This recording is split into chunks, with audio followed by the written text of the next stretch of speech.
Hello दोस्तों, नमस्कार। Are के स्टेप में आपका स्वागत है। आपके सामने आज हमारी अर्थव्यवस्था का भाग 3 आया है। राष्ट्रीय विकास परिषद क्या है? अगर आप 2 वीडियो नहीं देखें तो पीछे जाकर आप देख सकते हैं, प्ले स्टोर में होगा। ठीक है, राष्ट्रीय विकास परिषद क्या है? तो देखिए क्या होगा इसका आंसर आपका। राष्ट्रीय विकास परिषद, भारत में राष्ट्रीय विकास परिषद का गठन 6 अगस्त 1992 में किया गया था। 6 अगस्त कब किया गया था? 1992 में किया गया था। इसका गठन आर्थिक नियोजन हेतु, आर्थिक नियोजन मतलब जिस राज्य की क्या है, ठीक है, अर्थव्यवस्था, उसके लिए आर्थिक नियोजन हेतु राज्य सरकारों तथा योजना आयोग के बीच तालमेल, राज्य सरकार तथा योजना आयोग के बीच क्या होना चाहिए? तालमेल तथा सहयोग का वातावरण बनाने के लिए किया गया था। किसका? राष्ट्रीय विकास परिषद का। दोनों के बीच क्या? सहयोग का वातावरण बनाने के लिए किया गया था। राष्ट्रीय विकास परिषद में सभी राज्यों के मुख्यमंत्री इसके पदेन सदस्य होते हैं। इसके क्या होते हैं? राष्ट्रीय विकास परिषद में सभी राज्यों के मुख्यमंत्री इसके पदेन क्या होते हैं? सदस्य होते हैं। प्रत्येक पंचवर्षीय योजना बनाने का कार्य योजना आयोग का है। जिसका है? योजना आयोग का है। और अंत में यह राष्ट्रीय विकास परिषद द्वारा अनुमोदित होती है। अनुमोदित मतलब अप्रोच होती है। किसके द्वारा? राष्ट्रीय विकास परिषद के द्वारा यह क्या होती है? अनुमोदित होती है। अगर जो हम आगे की बात करते हैं मौद्रिक विकास, तो देखिए आप मौद्रिक विकास क्या है तो आप जानते हैं। मौद्रिक विकास के बारे में थोड़ी सी जानकारी मैं दे दूं। शुरुआत में जब मौद्रिक विकास की अगर जो हम बात करते हैं तो मौद्रिक का मतलब होता है किसी चीज़ के वस्तु को नया में परिवर्तन। जैसे मान लीजिए कि आप मान लीजिए कोई चीज़ है, समय के अनुसार उसकी परिवर्तन कोई हम मौद्रिक विकास कहेंगे। तो मौद्रिक विकास की अगर जो हम बात करते हैं, मौद्रिक विकास की अगर जो हम कहानी देखते हैं मौद्रिक विकास, तो इसके बारे में अगर जो हम मौद्रिक विकास के बारे में अगर जो हम कहेंगे तो इसके बारे में कोई सटीक परिभाषा नहीं है। लेकिन ये जो है इसकी कहानी हम वस्तु विनिमय प्रणाली से लगा सकते हैं। ठीक है, अगर मौद्रिक विकास की अगर परिभाषा के अंतर्गत किसी को भी रख सकते हैं तो वस्तु विनिमय प्रणाली। तो प्राचीन काल में सबसे पहले क्या था? वस्तु विनिमय प्रणाली। इसका मतलब क्या होता है? कोई भी चीज़ वस्तु के बदले वस्तु का मिलना। ठीक है, प्राचीन काल में कोई रुपया नहीं था, इसलिए कोई भी व्यक्ति वस्तु देता था, उस वस्तु के बदले उसे दूसरा वस्तु क्या होता था? मिलता था। ठीक है, यानी वस्तु की लेन देन। ठीक है, दूसरी की अगर जो हम बात करते हैं मौद्रिक आय में, उसके बाद देखिए मौद्रिक प्रणाली बनकर आया। उसके बाद दूसरा इसका पॉइंट क्या है? मौद्रिक प्रणाली। मौद्रिक विकास क्या है? ठीक है, तो ये मौद्रिक प्रणाली क्या है? तो मुद्रा से वस्तु एवं सेवा का विनिमय। इसका मतलब कि रुपया से वस्तु की सेवा और क्या होता है? उसका विनिमय। ठीक है, उसके बाद तीसरा नंबर में आया आपका बैंकिंग प्रणाली।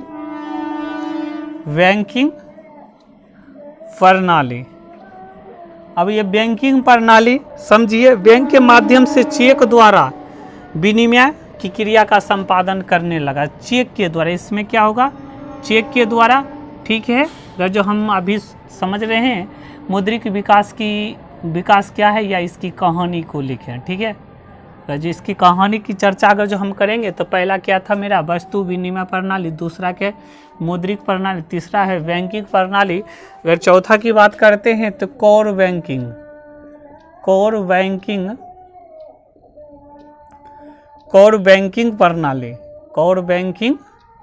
प्रणाली। कोर बैंकिंग प्रणाली है क्या? पहले समझिए। इसके अंतर्गत जो है एक संकेत एक व्यक्ति के खाते से दूर अवस्थित दूसरे व्यक्ति को उसी बैंक के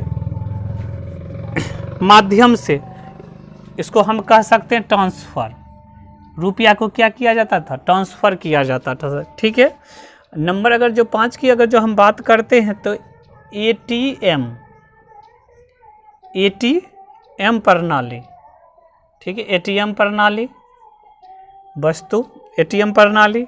तो याद रखिएगा ये प्लास्टिक का एक प्रकार का मुद्रा है, इसमें 4 अंकित रहता है। कहीं भी इसे हम एटीएम बॉक्स में डालकर इससे हम क्या रुपया निकासी कर सकते हैं। नंबर 6 की बात करते हैं, डेबिट कार्ड, डेबिट क्या कार्ड, ठीक है, डेबिट कार्ड। और 7 नंबर में है आपका क्रेडिट कार्ड। सबसे पहले फिर से एक बार समझिए एक क्या है, एक प्रकार का देखिए मौद्रिक विकास या मौद्रिक विकास क्या है। तो इसे को हम कह सकते हैं समय के अनुसार बदलते हुए रुपया के माध्यम या बदलते हुए सुविधा के माध्यम को हम क्या कहते हैं, मौद्रिका है।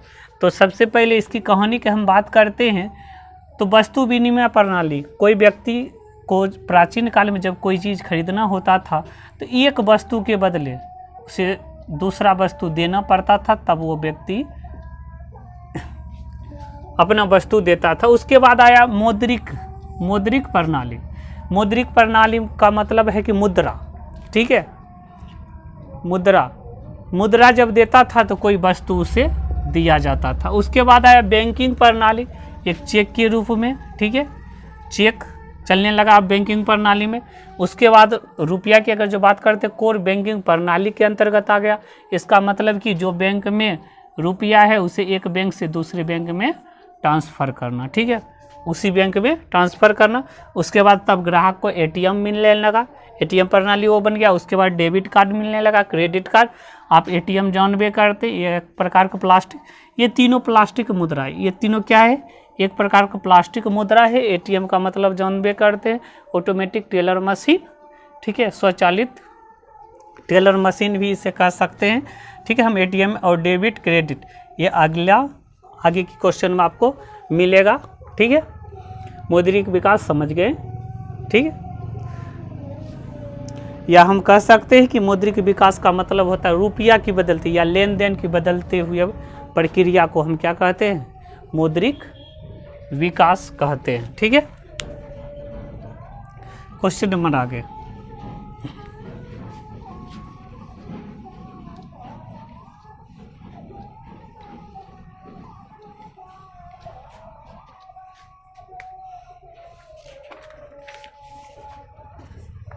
राष्ट्रीय आय क्या है। अगला क्वेश्चन है राष्ट्रीय आय क्या है। आय क्या है, अगर जो हम बात करते हैं राष्ट्रीय आय क्या है, अगला क्वेश्चन की अगर जो हम बात करते हैं तो देखिए राष्ट्रीय आय क्या है। तो इसकी परिभाषा आसान भाषा में लिखेंगे। देखिए क्या होगा, किसी भी देश में यानी किसी भी देश यानी जैसे भारत देश ही हुआ, किसी भी देश में एक वर्ष में उत्पादित एक वर्ष की अवधि में एक वर्ष की अवधि में एक वर्ष की अवधि में उत्पादित सभी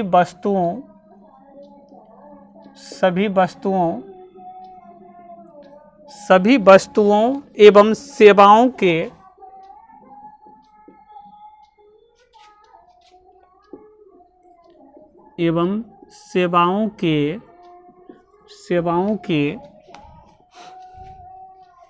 मौद्रिक मूल्य के योग को राष्ट्रीय आय कहते हैं। क्या कहते हैं, राष्ट्रीय आय कहते हैं, ठीक है। किसी भी देश में एक वर्ष की अवधि में उत्पादित सभी वस्तुओं एवं सेवाओं के मौद्रिक मूल्य के योग को हम क्या कहते हैं, राष्ट्रीय आय कहते हैं। उसे हम क्या कहते हैं? राष्ट्रीय आय कहते हैं। जिस देश की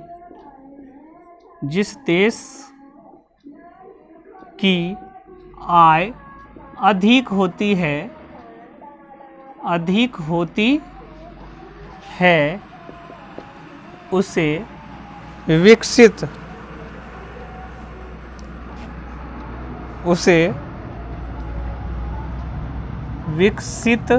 देश कहा जाता है।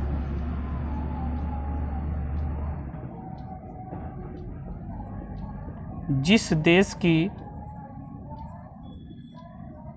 आय जिस देश की राष्ट्रीय आय कम होती है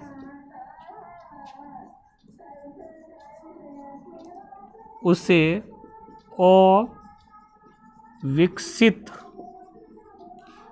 अविकसित देश कहा जाता है। फिर से समझें, देखिए क्या है राष्ट्रीय आय। तो आसान भाषा में क्या है, किसी भी देश में एक वर्ष की अवधि में उत्पादित जितना उत्पादन किए, मान लीजिए 1000 बिस्कुट हम उत्पादन किए, ठीक है, 1000 बिस्किट हमने क्या किया, उत्पादन किए। उसमें से सेवाओं के मौद्रिक मूल्य के और उससे जो सेवा हमें दी है, ठीक है, उसके जो मौद्रिक मूल्य के योग को हम क्या कहते हैं?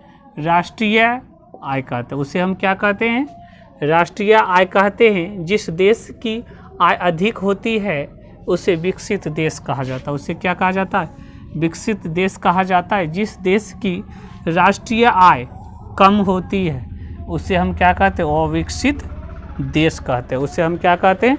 अविकसित देश कहते हैं। ठीक है, अगर वीडियो अच्छा लगे तो लाइक सब्सक्राइब शेयर करें अपने मित्रों के साथ।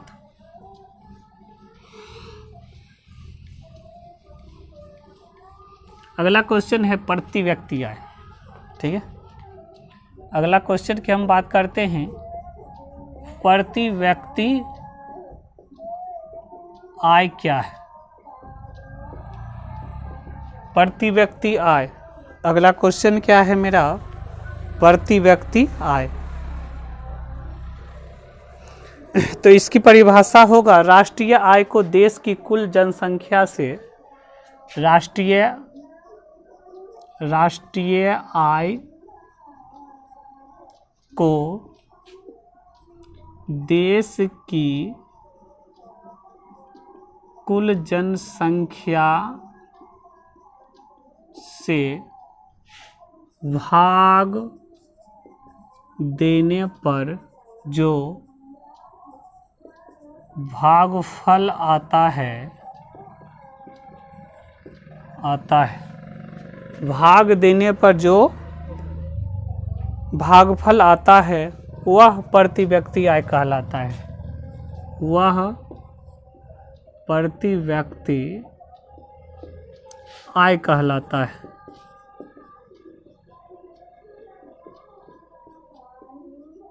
तो प्रति व्यक्ति आय बराबर, तो सूत्र क्या होता है? प्रति व्यक्ति आय बराबर राष्ट्रीय आय बटे कुल जनसंख्या। राष्ट्रीय आय बटे कुल जनसंख्या। क्या होगा? कुल जनसंख्या।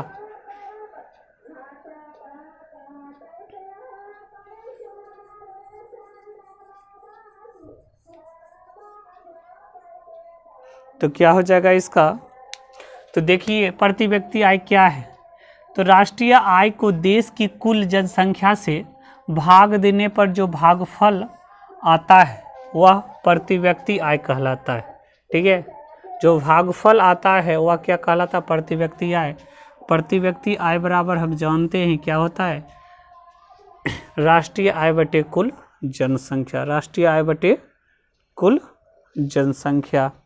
अगला की अगर जो हम बात करते हैं, अगला क्वेश्चन मेरा है मानव विकास सूचकांक क्या है। ठीक है, अगला क्वेश्चन मानव विकास सूचकांक क्या है। मानव विकास सूचकांक क्या है।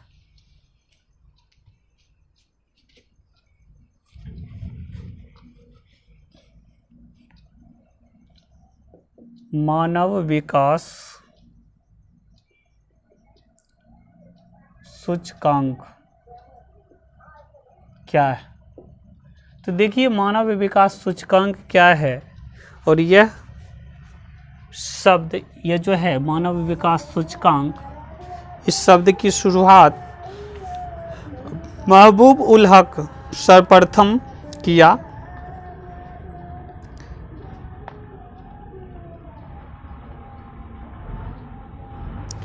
तो लिखेंगे इसका आंसर, देखिए क्या होगा,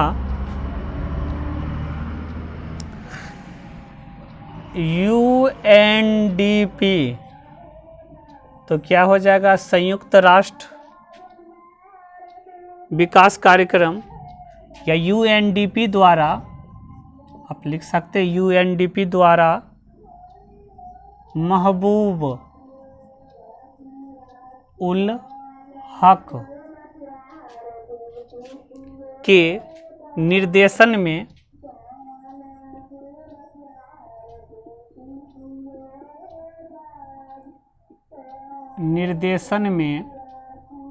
हक के निर्देशन में पहली बार मानव विकास रिपोर्ट में प्रस्तावित किया गया था। प्रस्तावित किया गया था। प्रस्तावित किया गया था।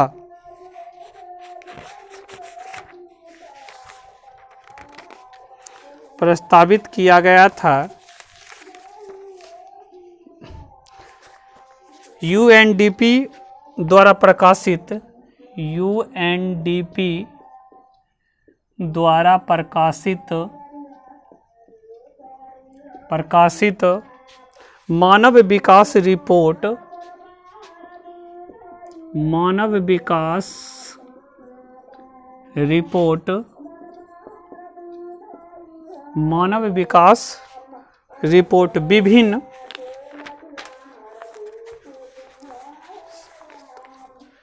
विभिन्न देशों की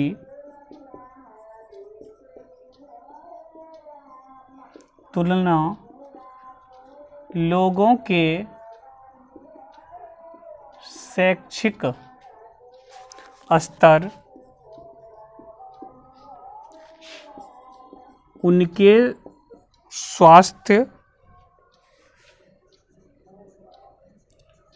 स्वास्थ्य स्थिति और प्रति व्यक्ति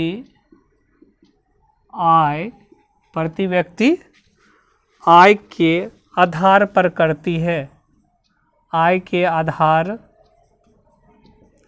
पर करती है।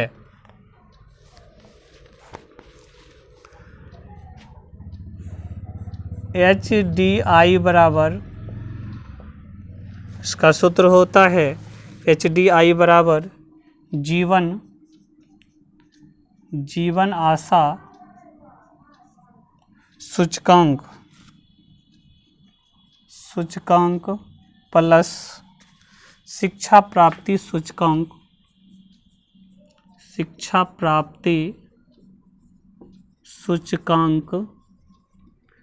प्लस जीवन स्तर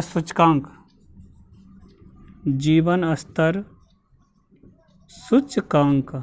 तो देखिए इसमें फिर से एकदम मानव विकास सूचकांक क्या है। तो UNDP, इसका मतलब है UNDP संयुक्त राष्ट्र विकास कार्यक्रम, संयुक्त राष्ट्र विकास कार्यक्रम UNDP का मतलब होता है संयुक्त राष्ट्र विकास कार्यक्रम। ठीक है, इसका मतलब क्या होता है? संयुक्त राष्ट्र विकास कार्यक्रम या UNDP के द्वारा महबूब उल हक के निर्देशन में पहली बार मानव विकास रिपोर्ट में प्रस्तावित किया गया था। मानव विकास रिपोर्ट में प्रस्तावित किया गया था। UNDP द्वारा प्रकाशित मानव विकास रिपोर्ट देशों की तुलना, लोगों के शैक्षिक स्तर, किस स्तर पर? शैक्षिक स्तर, उनके स्वास्थ्य स्थिति और प्रति व्यक्ति आय के आधार पर करती है। HDI ह्यूमन्स डेवलपमेंट इंडेक्स, ठीक है, इसका सूत्र होता है, या इसका इंग्लिश भी हम कह सकते हैं, मानव विकास सूचकांक बराबर जीवन आशा सूचकांक प्लस शिक्षा प्राप्ति सूचकांक प्लस जीवन स्तर सूचकांक, यही होता है इसका सूत्र। ठीक है, हम आगे की अगर जो हम बात करते हैं